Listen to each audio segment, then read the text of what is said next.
کر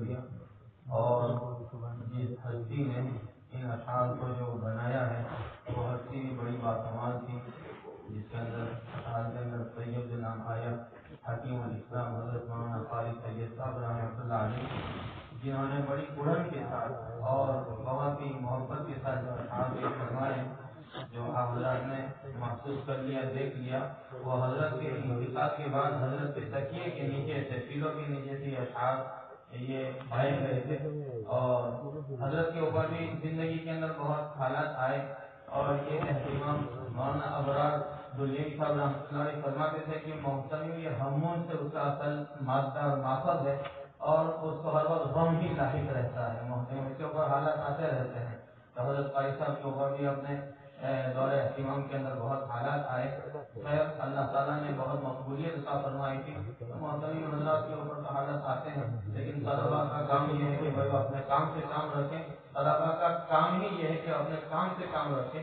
کسی نے بڑا پیارا میسج بھیجا تھا ابھی 2-4 دن کے اوپر کہ دنیا کا سب سے مشکل کام یہ ہے کہ انسان کام سے کام رکھے، دنیا کا سب سے مشکل کام ہی یہ ہے کہ انسان اپنے کام سے کام رکھے، تو ہر ایک کو یہ چاہے کہ اپنے کام سے کام، اور خصوصاً ہمارے طلباء کرام اور ہمارے طلباء عزیز کا تو کام ہی یہ ہے کہ بھائی آپ یہاں پڑھنے کے لیے آئے ہیں، انشاءاللہ ہمارے مہمان خصوص حضرت مولانا اقبال صاحب آپ کو سمجھائیں گے کہ بھائی طلباء کرام کا کیا فرض منصبی ہے، اور اسی طریقے سے اساتذہ کو انشاءاللہ نصیحت فرمائیں گے۔ حضرت مولانا مفتی شہاب صاحب بھی تشریف لائے ہیں، ماشاءاللہ بہت خوشی ہوئی، اللہ سبحانہ و تعالیٰ ہمارے تمام ہی فارغین کو، تمام ہی جو علماء کرام اپنے اپنے مفتی شہاب براکٹ کے اندر ہوتے ہیں، ماشاءاللہ بخاری مسلم شریف کی اور حدیث کی کتابیں پڑھاتے ہیں، ماشاءاللہ ابھی مدرسہ بھی انہوں نے کھولا ہوا ہے، اللہ سبحانہ و تعالیٰ ہمارے تمام علماء کرام کی خدمات کو قبول فرمائے۔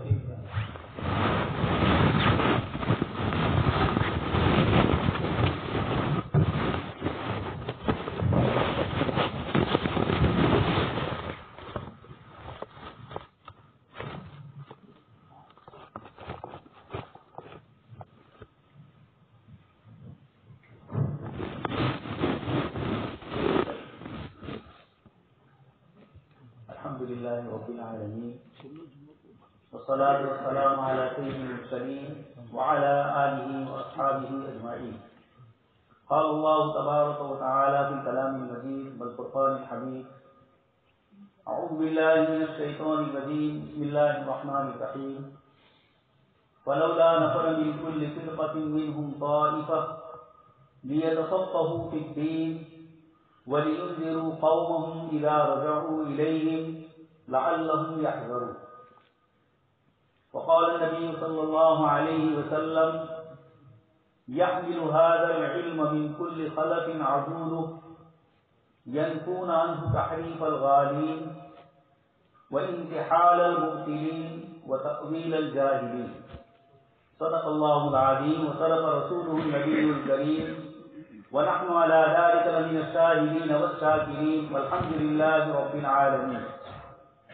محترم و مکرم حضرات علماء کرام، طلبہ عزیز اور مہمانان اعزاز، اللہ تبارک و تعالیٰ کا شکر اور احسان ہے کہ اس نے آج ہمیں ایسی مجلس میں شرکت کی توفیق نصیب فرمائی جس میں ہم کلام پاک کی آیت کا استحضار کرنے کے لیے بیٹھے ہیں۔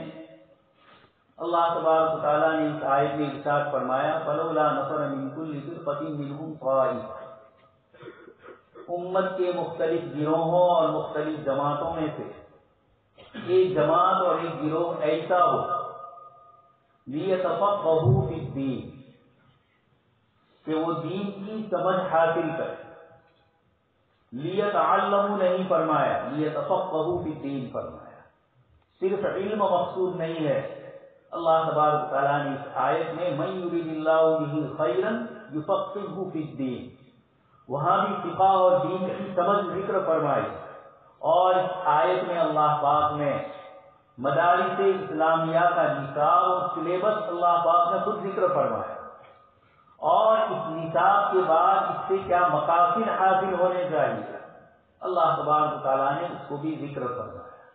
تو اس آیت نے ہمارے لیے ایک تو فرمایا لیتفقہوا فی الدین، ہم دین کی سمجھ حاصل کریں، اور سب سے بڑی سمجھ دین کی اللہ پاک کے کلام پاک کی معرفت حاصل، قرآن کریم کے معانی اور مطالب کو ہم سمجھیں، اور اس کے بعد اس کی جو تشریح ہے ثم ان علینا بیان، احادیث مبارکہ، اللہ تبارک و تعالی ہمیں اس کی تفہیم اور اس کی تشریح کی توفیق نصیب فرمائے، اور ان دونوں کے مجموعے سے جو فقہ حاصل ہوتا ہے، دین کی سمجھ قرآن کریم اور احادیث نبویہ کی روشنی میں حاصل ہوتی ہے، اللہ تبارک و تعالی ہمیں اس سے بھی واقعی حصہ عطا فرمائے۔ لیتفقہوا فی الدین، یہ مدارس اسلامیہ کی 8 سالہ 9 سالہ 10 سالہ 12 سالہ زندگی میں ہمیں یہ ساری چیزیں حاصل کرنی ہیں، اور اس کے بعد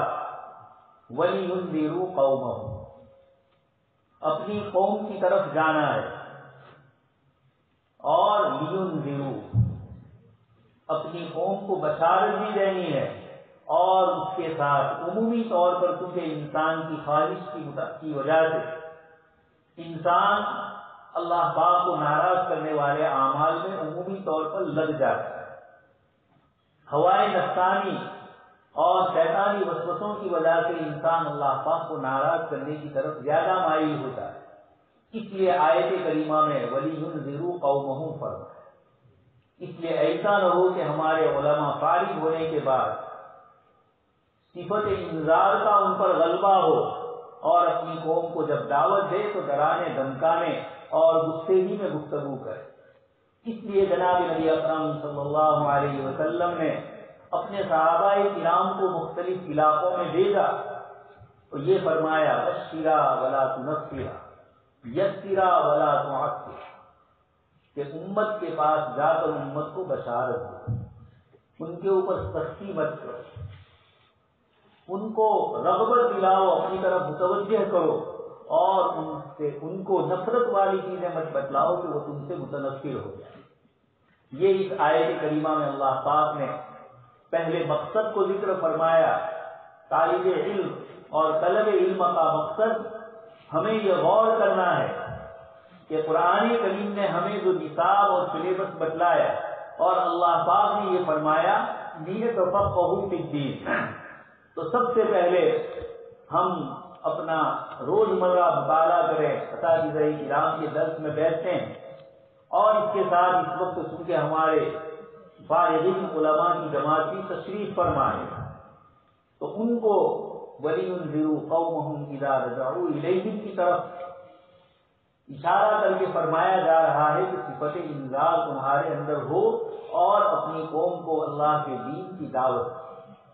ماشاء اللہ ادارے کو 2 دہائیوں سے اوپر 25 سال کے قریب ادارے کی بنیاد کو ہو چکے ہیں، اور اس ادارے میں لیتفقہوا فی الدین بھی فرمایا، اور وَلِيُنذِرُوا قَوْمَهُمْ والی ایک جماعت کی ماشاء اللہ تیار کی، جن میں سے چند افراد یہاں پر تشریف فرما ہے، دوسرے بہت سارے حضرات اپنی اپنی مصروفیتوں میں، اپنی مشغولیتوں میں مختلف علاقوں میں کام کر رہے ہیں۔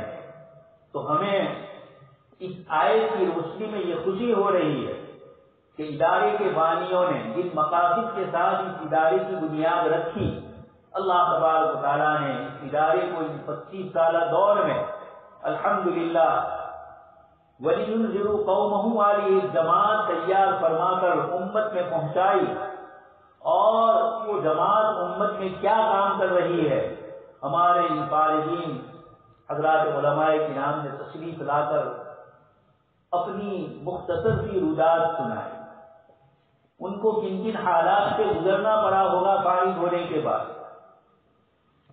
علمی اعتبار سے جو تکلیفیں اور پریشانیاں طالب علم کے دور میں اٹھائی وہ تو ہے ہی، اس کے ساتھ سماجی زندگی میں مشغول ہونے کے ساتھ مختلف لوگوں کے ساتھ سابقہ پڑتا ہے، مختلف قسم کے احوال پیش آتے ہیں، مختلف قسم کی رکاوٹیں آتی ہے۔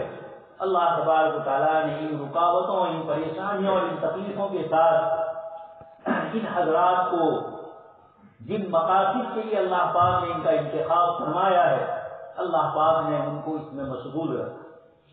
یہ کالج اور یونیورسٹیوں میں گئے، لیکن ماشاء اللہ سب کے سب اپنی اس عالمانہ شان کے ساتھ، ظاہری لباس اور دوسرے اور حلیے کے ساتھ اور اندرونی قرن کے ساتھ اللہ کے دین کو اللہ کے بندوں تک پہنچانے کا جو سب سے اہم فریضہ اہل علم کو اللہ تبارک و تعالیٰ نے نیابت نبوی میں عطا فرمایا ہے، یہ اس کو اچھی طریقے سے بجا لا رہے ہیں۔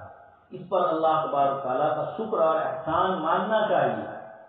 فارسی میں شاعر کہتا ہے، منت منہ کی خدمت سلطان می کن، تو یہ احسان مت جتلا کہ میں بادشاہ کا کام کر رہا ہوں، حکومت میں اپنی طرف سے کچھ انتظامی امور میں داخل ہوں اور اس انتظام کے اعتبار سے میں بادشاہ کی خدمت کر رہا ہوں۔ منت ازو شناس کہ او بخدمت بے گزارش، اس بادشاہ کا، اس ارحم الراحمین کا، اس اکرم الاکرمین کا شکریہ ادا کرو کہ اس نے تمہیں اپنے دین کا علم سب سے پہلے عطا فرمایا۔ میں یرید اللہ، جس کے ساتھ ارادے خداوندی لگتا ہے، یہ علم اللہ پاک اسی کو عطا فرماتا۔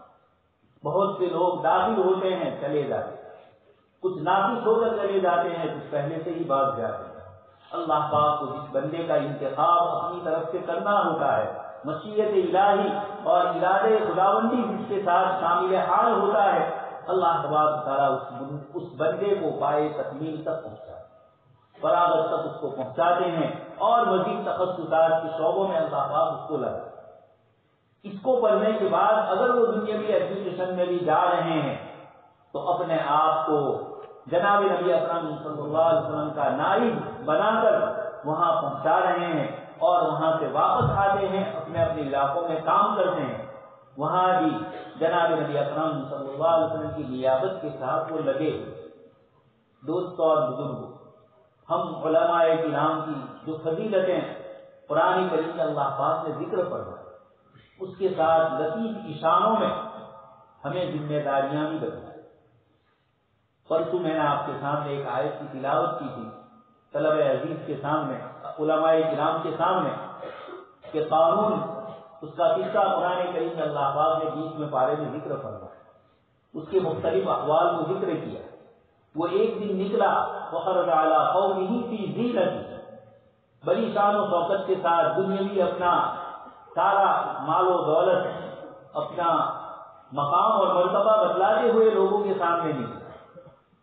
تو جو دنیا دار لوگ تھے، قال الذین، انہوں نے یہ کہا، یا ویلت، افسوس، ہمیں بھی وہی ملتا مثل ما اوتی قارون، جو قارون کو ملا کاش ہمیں بھی ملتا۔ اس کے جواب میں علماء کرام نے کیا فرمایا، قال الذین اوتوا العلم ویلکم، یہ دنیا ہی کو صرف دیکھنا اور دنیا کے مال سامان کو دیکھنا، یہ آخرت والے من کان یرید العاجلہ اور من کان یرید حرث الآخرہ، دونوں میں یہی فرق ہوتا ہے۔ جو عاجل کو چاہتے ہیں ان کی نظریں وقتی اور عارضی ہوتی، وہ دنیاوی لالچوں میں پھنس جاتے ہیں، اور جن کی نظریں آخرت پر ہوتی ہے، جنات النعیم کی طرف جن کی نظریں ہوتی ہے، خالدین فیہا ابدا والی صفات پر جن کی نظر ہوتی ہے، وہ آخرت والی زندگی کو پسند کرتے۔ اس لیے عزیز طلبہ اور ہم علماء کرام، اللہ پاک کے لیے ہم نے ایک راہ کو منتخب کیا ہے۔ اس راہ میں حالات اور پریشانیاں آئے گی، الامثل فالامثل، جناب نبی اکرم صلی اللہ علیہ وسلم سے جو جتنا زیادہ قریب ہوگا اس پر وہ حالات ہیں۔ اس لیے آپ بھی جن جن لائنوں میں لگیں، حالات صرف خارجی نہیں ہوں گے، داخلی ہوں گے۔ شیطان اور ہمارے نفس کی کشمکش ہوگی، کسی غلط چیز کی طرف ہمیں مائل کر دے، اللہ پاک کے ذکر اور اللہ پاک کی یاد سے ہمیں دور کرنے کی کوششیں ہوگی۔ اتت الدنیا وہی راغمۃ کی شکلیں ابتدا میں آئے گی ہمارے سامنے۔ ایسے موقع پر یہ قرآن کریم کی آیتیں اللہ پاک نے اہل علم کی ذمہ داری بتلائی، قال الذین اوتوا العلم ویلکم ثواب اللہ۔ یہ آیت اللہ پاک نے جو ذکر فرمائی اس میں اہل علم کی فضیلت بھی ذکر فرمائی، اور اس کے ساتھ اہل علم کی ذمہ داری بھی بتائی۔ سلیمان علیہ السلام اور بلقیس کے تخت کا جو واقعہ پیش آیا، وہاں بھی قرآن کریم میں اللہ تبارک و تعالیٰ نے حضرت سلیمان علیہ السلام سے جن نے کہا کہ مجلس کے ختم ہونے تک میں آپ کے سامنے اس کا عرش اور اس کا تخت لے آتا، لیکن اللہ پاک نے جس کو علم کی صفت سے نوازا، انہوں نے کہا طرفت عین، پلک جھپکنے میں آپ کے سامنے اس کے تخت کو حاضر کر دوں۔ وہاں بھی قرآن نے صفت علم کو ذکر فرمایا، چاہے حضرت سلیمان علیہ السلام ہی مراد ہو یا آپ کے وزیر آصف برقیہ مراد، یہ آیات میں اللہ تبارک و تعالیٰ لطیف اشاروں میں اہل علم کی فضیلتوں کو ذکر فرمایا۔ تو یقیناً ہماری فضیلتیں ہیں لیکن ذمہ داریاں بھی ہیں۔ کیا ذمہ داری ہے؟ آپ کے سامنے میں نے جناب نبی اکرم صلی اللہ علیہ وسلم کی جو روایت پیش کی، جس میں آپ صلی اللہ علیہ وسلم ارشاد فرماتے ہیں یحمل هذا العلم من كل خلف عدول، اس علم کو جناب نبی اکرم صلی اللہ علیہ وسلم سے صحابہ کرام نے لیا، اکابر صحابہ نے لیا، ان سے اصابر چھوٹے صحابہ نے لیا، اور ان سے تابعین نے لیا، تبع تابعین نے لیا۔ یہ سلسلہ وہاں سے لے کر ہم تک چلا اور ہم سے لے کر قیامت تک یہ سلسلہ چلتا رہا۔ یہ علم الہی ایک نسل سے دوسری نسل کی طرف منتقل ہوگا۔ جناب نبی اکرم صلی اللہ علیہ وسلم فرماتے ہیں یحمل، اس علم کو اٹھائیں گے۔ عزیز طلبہ، یہی لفظ قرآن کریم نے بنی اسرائیل کے علم کے اٹھانے کے لیے بھی حمل کا لفظ ذکر فرمایا، لیکن یحمل اسفارا بئس مثل القوم الذین، معلوم ہوتا ہے کہ علم لینے کے بعد اس کا غلط استعمال یا اس سے غلط فائدہ اٹھانا، قرآن کریم اس کو تشبیہ دے رہا ہے مثل الذین حملوا التوراۃ ثم لم يحملوها كمثل الحمار يحمل اسفارا۔ اس لیے یہ ڈرنے کی چیزیں ہیں۔ بلعام بن باعورہ قرآن کریم نے اس کا ذکر فرمایا ان تحمل علیہ یلحظ او تترکہ یلحظ، وہاں بھی کتے کے ساتھ اس کو تشبیہ دی، یہاں گدھے کے ساتھ تشبیہ دی۔ تو علم الہی کی قدردانی میں اللہ تبارک و تعالیٰ انبیاء کرام علیہ السلام کے نائبین بناتے ہیں، اور اس علم کی ناقدری پر اللہ پاک اپنی اس مخلوق سے تشبیہ دے رہے ہیں جو پبلک میں اور لوگوں میں سب سے بری سمجھی جاتی ہے، گدھا اور کتا، اس کی مثال اللہ پاک دے رہے ہیں۔ یہ دونوں چیزیں ہمارے سامنے ہو تاکہ ہم اپنے علم کا صحیح استعمال کر سکیں۔ تو آپ صلی اللہ علیہ وسلم فرماتے ہیں یحمل هذا العلم من كل خلف عدول، اس علم کو صفت عدل سے فرمایا، اور صفت عدل نیکی اور دینداری کو کہا جائے۔ عدل کا ایک معنی انصاف کا ہوتا ہے، لیکن علم حدیث پڑھنے والے طلبہ جانتے ہیں کہ راوی میں صفت عدالت جب لفظ بولا جاتا ہے تو اس سے مراد صرف عدل اور انصاف نہیں ہوتا ہے، وہاں عدالت سے مراد مختلف صفات کا مجموعہ ہے، تبھی اس کو صحیح رعایت کہا جاتا ہے۔ اس روایت کی جو شرطیں متصل ہونے کے ساتھ ہے، عدالت کے جو 5 اوصاف ہے، ان اوصاف کا حامل ہونا، اس کو صفت عدل سے تعبیر کیا ہے۔ جناب نبی اکرم صلی اللہ علیہ وسلم نے فرمایا اس علم کو اوپر والوں سے نیچے والے لیں گے اور کیا کریں گے، ينفون عنہ تحریف الغالی، یہ جن لوگوں نے دین میں غلو کیا ہو، شریعت نے ایک چیز کو فرض فرمایا، ایک چیز کو واجب کہا، ایک چیز کو سنت کہا، مستحب کہا، اسی طرح منفیات میں نہیں کے چیزوں میں کسی کو حرام لعینہ کہا، کسی کو مکروہ تحریمی کہا، تنزیہی کہا، غیر اولا کہا۔ ان دونوں چیزوں میں ادھر سے ادھر ہو جانے والے، اس کو کہا جاتا ہے غالی، غلو کرنے والے۔ افراط میں بھی غلو ہوتا ہے، تفریط میں بھی غلو ہوتا ہے۔ غلو فی الدین دونوں شکلوں میں ہوتا ہے۔ اسلام میں سب سے پہلے دین میں غلو کرنے والی جماعت خوارج کی پیدا ہوئی۔ انہوں نے صحابہ کرام کے کسی چھوٹے عمل کو کفر سے تعبیر کیا۔ سیدنا حضرت علی رضی اللہ تعالیٰ عنہ، حضرت معاویہ رضی اللہ تعالیٰ عنہ اور حضرت عمرو بن عاص رضی اللہ تعالیٰ عنہ، ان حضرات پر کفر کے فتوے لگائے، جن کو جناب نبی اکرم صلی اللہ علیہ وسلم اور قرآن کریم رضی اللہ عنہ ورضوا عنہ فرمایا۔ انہوں نے ان کے اوپر اس طرح کے فتوے لگائے، یہ دین میں غلو کرنے والی جماعت۔ اس روایت میں اہل علم کو بتلایا کہ تمہارا منشا اور تمہارا مقصد یہ ہو کہ تم عدل کے ساتھ اس علم کو لو، تم خود صفت عدل کے ساتھ متصف ہو، اور جب اس کو پہنچاؤ اللہ کے بندوں تک۔ علامہ شعرانی رحمۃ اللہ علیہ فرماتے ہیں کہ اہل علم نائبین نبوی صلی اللہ علیہ وسلم، یہ کرسی جس پر ہم علماء کرام بیٹھتے ہیں یا ممبر جس پر ہم بیٹھتے ہیں، یہ کوئی حکومت کی کرسی نہیں، یہ کوئی عہدے کی کرسی نہیں ہے۔ علامہ شعرانی فرماتے ہیں نیابتاً، اصل کرسی جناب نبی اکرم صلی اللہ علیہ وسلم کا منصب تھا، مجھے اور آپ کو اس پر بٹھایا جا رہا ہے تو جو جس کا نائب ہوتا ہے اسی کے علم کو ذکر کرے گا، اسی کے عمل کو اپنی زندگی میں لائے گا، اسی کی فکروں کو، اسی کی قرآن کو اپنی زندگیوں میں اتارے گا، اس کو کہا جائے گا نائب۔ جناب نبی اکرم صلی اللہ علیہ وسلم کے متعلق آتا ہے کہ ہر وقت آپ صلی اللہ علیہ وسلم دائم الاحکام، ہر وقت فکر میں رہتے، اس لیے ہم علماء کرام کو بھی جناب نبی اکرم صلی اللہ علیہ وسلم کا علمی وارث ہونا ہے، عملی وارث ہونا ہے۔ ذوق اور وجدان اور جذبات اور اندر کا جو ذوق، ذات تعامل ایمان جو ہے، یہ اندر کی ساری کیفیات بھی جناب نبی اکرم صلی اللہ علیہ وسلم کے مطابق کرنی، یہی اصل نیابت ہوتی ہے۔ بیٹا اپنی باپ کی نیابت صرف مال و دولت اور وراثت لینے میں رکھے اور باپ کی پراپرٹی یا باپ کی سوچ و فکر کو نہ اپنائے تو باپ اس کو پسند نہیں کرتا ہے۔ تو جناب نبی اکرم صلی اللہ علیہ وسلم ہمارے روحانی باپ، یہ علم آپ صلی اللہ علیہ وسلم کی امانت ہے، اس لیے سب سے پہلا علم کے متعلق یہ کرنا ہے تحریف الغالین۔ عزیز طلبہ، آپ ابھی مدرسے کی چہار دیواری میں، یہ ہمارے علماء کرام جو فارغ ہو کر تشریف لائے ہیں، یہ مختلف میدانوں میں لگے ہوئے ہیں، ان کو مختلف قسم کے غلو پسند لوگوں سے رات دن سابقہ پڑتا ہے، جو دین کو ذرا ادھر سے ادھر کر دے۔ آپ اس کی ایک مثال سمجھیے، حضرت شاہ عبد القادر جیلانی رحمۃ اللہ علیہ، شیطان آپ کے پاس آیا، بدلی میں سے آواز آئی کہ عبد القادر میں تمہارا رب ہوں اور آج سے میں نے تمہارے لیے تمام حرام چیزوں کو حلال کر دیا۔ شاہ عبد القادر جیلانی رحمۃ اللہ علیہ نے فوراً اعوذ باللہ اور کہا دور ہو جائے۔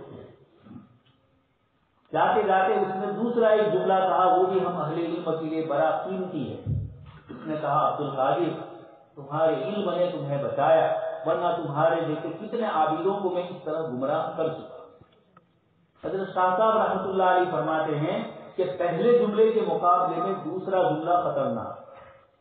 ہم لوگ علمی پیندار میں، علمی گمان میں، اپنے علم کے نظام کے اندر کبھی کبھار اپنے سے بڑے علم والے، اپنے سے بڑے تقویٰ اور پرہیزگاری والے اللہ والوں کی ناقدری کر لیتے۔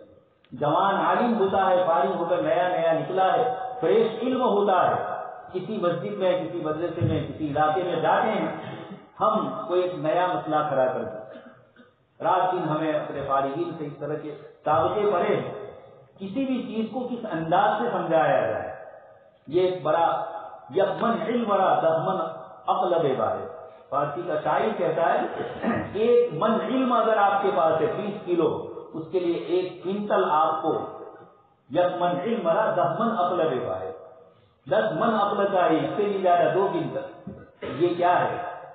حضرت شاہ عبد القادر جیلانی رحمۃ اللہ علیہ نے اس لیے فرمایا، اپنے نفس پر آپ کی نظر تھی، جناب نبی اکرم صلی اللہ علیہ وسلم نے ارشاد فرمایا القیس من دان نفسہ وعمل لما بعد الموت۔ عقل مند آدمی وہ ہے جو اپنے نفس کو پہچانے، اور یہ مشکل ہوتا ہے۔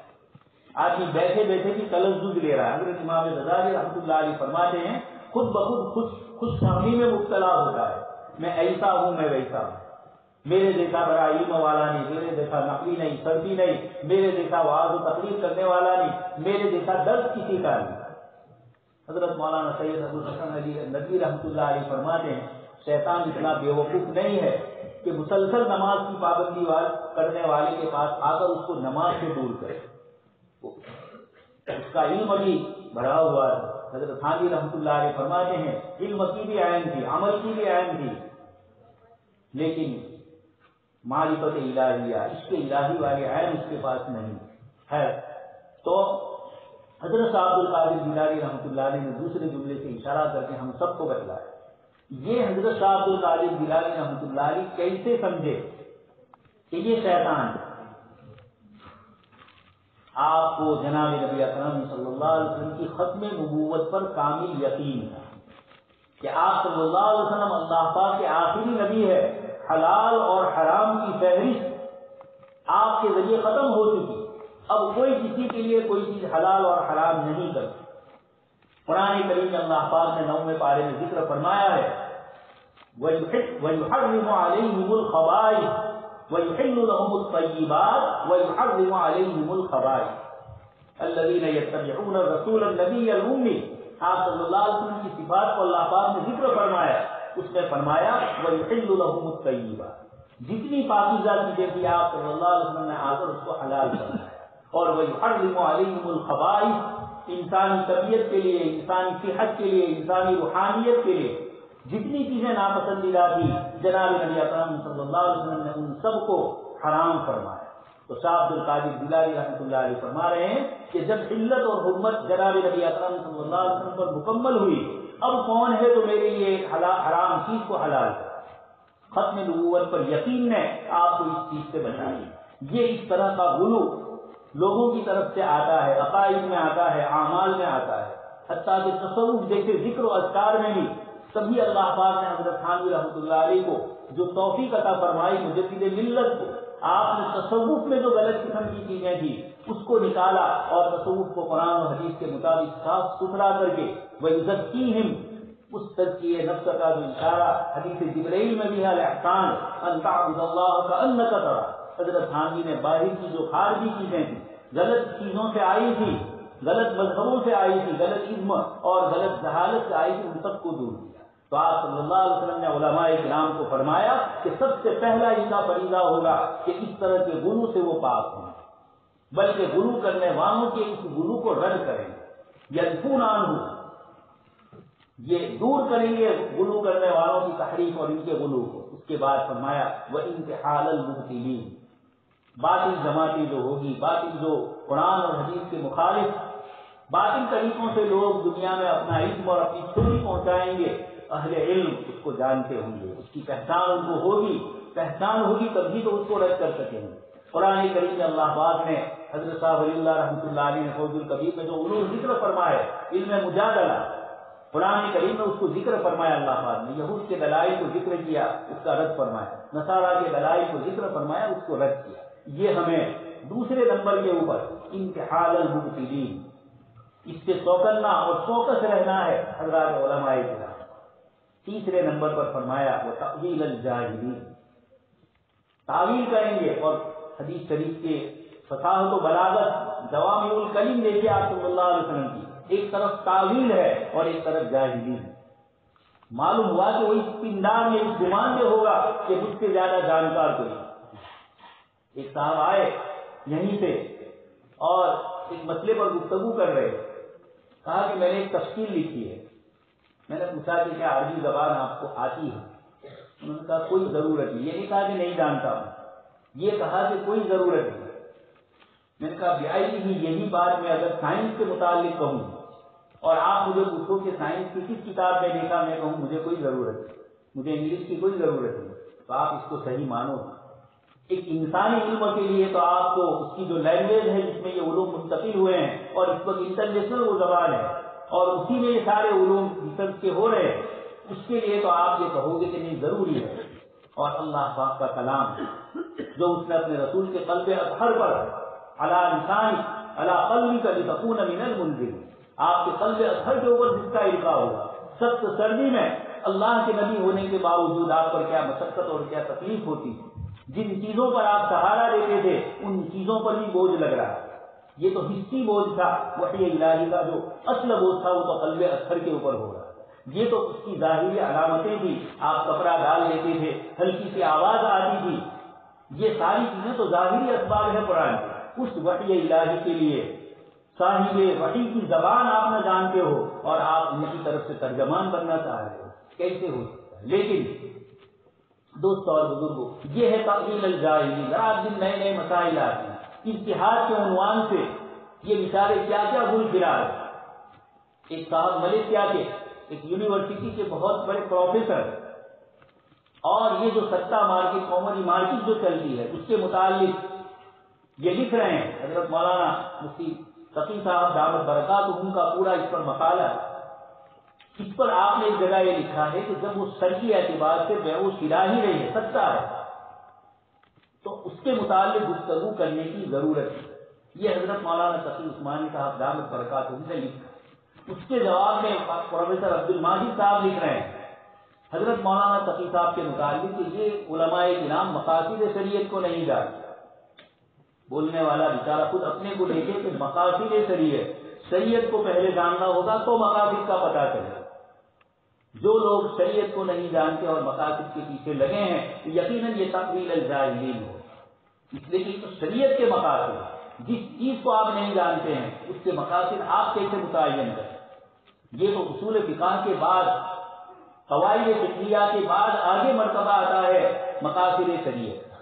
جو اس کے ماہرین ہے حضرت امام غزالی، حضرت شاہ ولی اللہ رحمۃ اللہ علیہ، علامہ ابن تیمیہ، ابن قیم رحمۃ اللہ علیہ، ابن عبد السلام رحمۃ اللہ علیہ، اور اخیر میں شیخ محمد ابن عاشور، یہ وہ حضرات ہیں جنہوں نے رات دن قرآن و حدیث میں اپنے کو لگایا.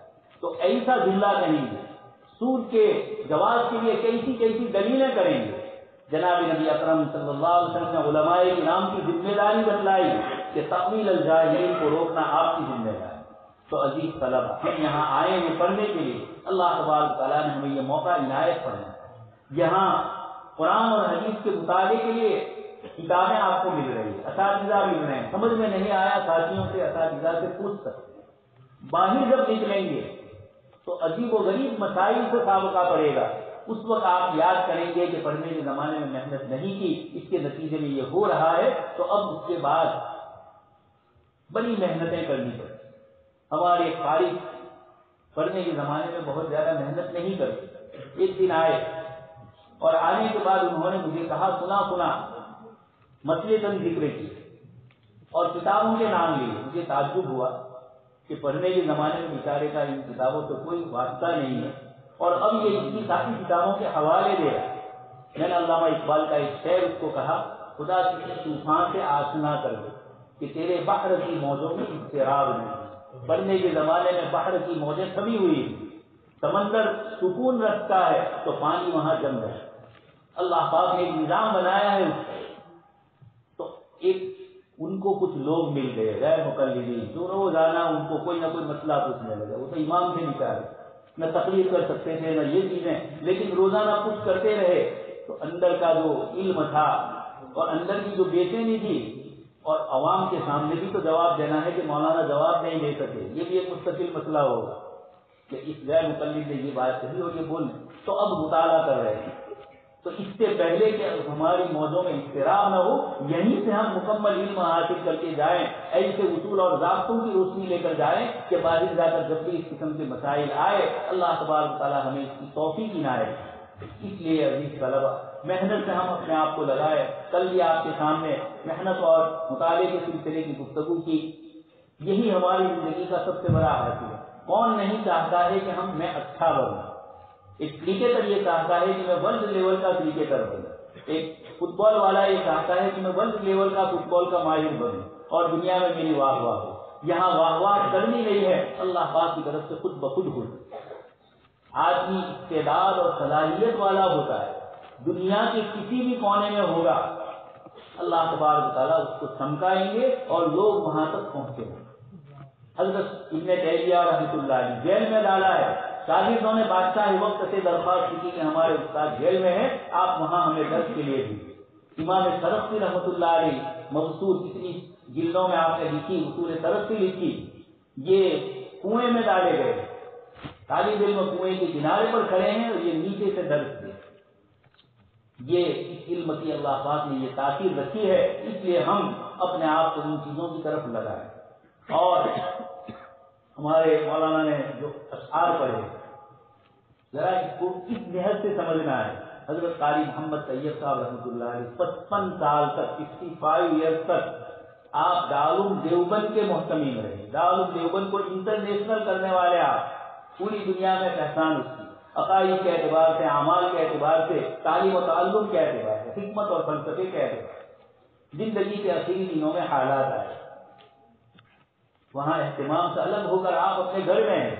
یہ جو اشعار ہے آپ نے اس کے اندر جناب نبی اکرم صلی اللہ علیہ وسلم کو خطاب کر کے سفارشی بنا کر آپ نے یہ کہا، یہ ہم علماء کرام کے لیے درس عبرت کہ حالات آئیں گے، نبیوں کو آئے، نائبین نبی کو بھی آئیں گے، حالات سے ڈرنا نہیں ہے اور نہ اپنی ذات سے انتقام لینا ہے۔ اللہ پاک کی طرف سے آئے ہیں، اپنے آپ کو اسی کی طرف متوجہ کرو جس کی طرف سے حالات آتے ہیں۔ نبیوں نے سورہ انبیاء کے سارے واقعات، نبیوں کی دعائیں آپ سن لیجیے، ہر نبی یہ کہہ رہا ہے۔ حضرت ایوب علیہ السلام سے زیادہ کسی کو پریشانی نہیں ہوئی، لیکن رب انی مسنی الضر، اے میرے مولا کریم مجھے تکلیف اور پریشانی نے مجبور کیا۔ دوسری جگہ شیطان کی طرف نسبت کیا، لیکن صرف اللہ کی طرف متوجہ ہوئے۔ سارے نبیوں نے یہ کیا۔ حضرت یونس علیہ السلام کی دعا وَكَذَلِكَ نُنْجِي الْمُؤْمِنِينَ سے ہمیں بشارت۔ حضرت عبداللہ ابن عباس رضی اللہ عنہ فرماتے ہیں کہ ہم حضرت یونس علیہ السلام کا شکریہ ادا کریں کہ اللہ پاک نے ان کے ذریعے اس امت کو بشارت دی، وَكَذَلِكَ نُنْجِي الْمُؤْمِنِينَ، جو مومن بھی یہ دعا پڑھے گا ہم اس کو نجات دیں گے۔ قرآن خود فرما رہا ہے۔ اس لیے ہم اپنے آپ کو تھوڑا اللہ پاک کی طرف متوجہ کریں۔ علم کے حصول کے لیے محض مطالعہ کافی نہیں ہے، 2 رکعت پڑھ کے اللہ پاک سے مانگا جائے۔ حضرت حافظ ابن تیمیہ رحمۃ اللہ علیہ کے متعلق یہی آتا ہے، جب کوئی مسئلہ سمجھ میں نہیں آتا، اللہ پاک نے علوم سے نوازا ہے، لیکن کبھی کوئی مسئلہ سمجھ میں نہیں آتا، جنگل میں چلے جاتے اور یہ دعا کرتے تھے، یہ سارے علم کا عالم، یہ سارے فنون کا ماہر، میری تمنا ہے میں تجھ سے علم حاصل کرنا چاہتا ہوں، اس مسئلے کا حل مجھے کر دیں۔ اللہ پاک ان کے دل میں اس مسئلے کا حل القا کرنا۔ اس لیے عزیز طلبہ محنت بھی کریں، دعائیں بھی کریں، یہ بھی دعا ہمارے عزیز طلبہ کریں کہ مجھے زیادہ بوجھ نہ ہو علم کے حاصل کرنے میں، اللہ پاک آسانی سے علوم دے۔ یہ ساری دعائیں کرنی ہے۔ اللہ تبارک تعالیٰ ہم سب کو صحیح سنی باتوں پر عمل کرنے کی توفیق نصیب فرمائے، اور ہمارے علماء نے آپ کو بتلایا کہ محنت کریں گے اللہ پاک کی طرف سے، والذین جاہدوا فینا لنہدینہم، سارے راستے اللہ پاک کھول دیں گے۔ اللہ پاک کی طرف سے عزت تقسیم ہوتی ہے، مخلوق سے نہیں۔ حدیث جبرائیل علیہ السلام کی لمبی چوڑی ہے، اس لیے جب اللہ پاک عزت دینا چاہیں گے، کائنات کی کوئی مخلوق آپ کی عزت کو روک نہیں سکے، لیکن آپ اپنے آپ کو اللہ کی طرف متوجہ کیجیے، اللہ تبارک تعالیٰ کامیاب فرمائے۔ اللہ پاک سے دعا ہے مجھے اور آپ کو سب کو علم نافع عطا فرمائے اور عمل صالح کی اللہ پاک توفیق نصیب فرمائے۔ آمین وآخر دعوانا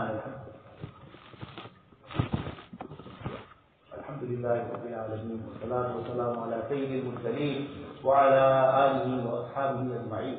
اللہم یا رب صلی وسلم دائما ابدا علی حبیبک خیر الخلق کلہم۔ اے مولا کریم، یہ دینی ادارہ ہے، آپ کے جناب نبی اکرم صلی اللہ علیہ وسلم کی علمی وراثت کا مرکز ہے۔ ہمارے تمام مدارس اسلامیہ میں آقائے مدنی صلی اللہ علیہ وسلم کی وراثت کو مختلف شکلوں میں، مختلف جہتوں سے اس کو اللہ کے بندوں تک پہنچایا جاتا ہے۔ مولا کریم سب سے پہلے اس عظیم نعمت کی ہمیں قدردانی کی توفیق نصیب فرمائے۔ مولا کریم اپنے علم کے حصول کے لیے آئے ہیں یا عالم ہوئے ہیں، ہمیں آپ کا شکریہ ادا کرنے کی توفیق نصیب فرمائیے۔ دنیا کی مخلوق کی زبانیں سیکھنے کے لیے لوگ روپیے خرچ کرتے ہیں، کہاں کہاں جاتے ہیں، ہم آپ کے اپنے کلام اور آپ کی اپنی جو محبوب لغات ہے اور جو محبوب آپ کے یہاں زبان ہے، عربی زبان، آپ نے اس کے لیے ہمارا انتخاب فرمایا۔ ہمیں اپنا کلام سمجھنے کی ظاہری اسباب کے درجے میں توفیق عطا فرمائے۔ مولا معنوی اعتبار سے، باطنی طور پر بھی آپ کے کلام کے علوم اور معارف اور آپ کے حبیب پاک صلی اللہ علیہ وسلم کے قلب اطہر میں جو علوم آپ نے القا فرمائے تھے، علم الاولین والآخرین جو آپ نے دیا تھا، اے مولا کریم ہم کو بھی ان علوم کے ظاہری باطنی تمام پہلوؤں کے ساتھ ان علوم کے حاصل کرنے کی توفیق نصیب فرمائے۔ شیطان و نفس کے وسوسوں سے ورغلانے سے اے مولا کریم ہماری حفاظت فرمائے۔ باطنی امراض جس پر ہمارے بزرگوں نے بہت کچھ محنتیں کی، اے مولا کریم ان امراض سے ہم اہل علم کو حفاظت سے آپ بچا دیں۔ مولا کریم ہم میں طاقت نہیں ہے، دنیا کی باہری چیزیں اور نفس اور شیطان کی خواہش ہمیں کبھی کبھار اپنی راہ سے ورغلا دیتی ہے اور الامراض میں ہمیں مبتلا کر دیتی ہے۔ مولا کریم ہم سب کو اپنی طرف متوجہ فرما دیجیے۔ جب آپ نے ظاہر میں ہمیں آپ کے نبی کا نائب بنایا، اے مولا کریم باطنی اعتبار سے بھی اپنے حبیب پاک صلی اللہ علیہ وسلم کے نقش قدم پر، ان کی صفات پر، ان کے اخلاق کے اوپر، ان کی معرفت اور ان کا جو سوجے لہو تھا، دل کا اندر کا جذبہ، مولا کریم کچھ حصہ ہمیں بھی اس میں سے عطا فرما دیجیے۔ لعلک باخع نفسک کا ہمیں بھی ہلکے درجے میں وشواس بنا دیجیے۔ اللهم انا نسألك من خير ما سألك منه نبيك وحبيبك محمد صلى الله عليه وسلم، ونعوذ بك من شر ما استعاذك منه نبيك وحبيبك محمد صلى الله عليه وسلم، أنت المستعان عليك البلاغ، لا حول ولا قوة، سبحان ربك رب العزة عما يصفون، وسلام على المرسلين والحمد لله۔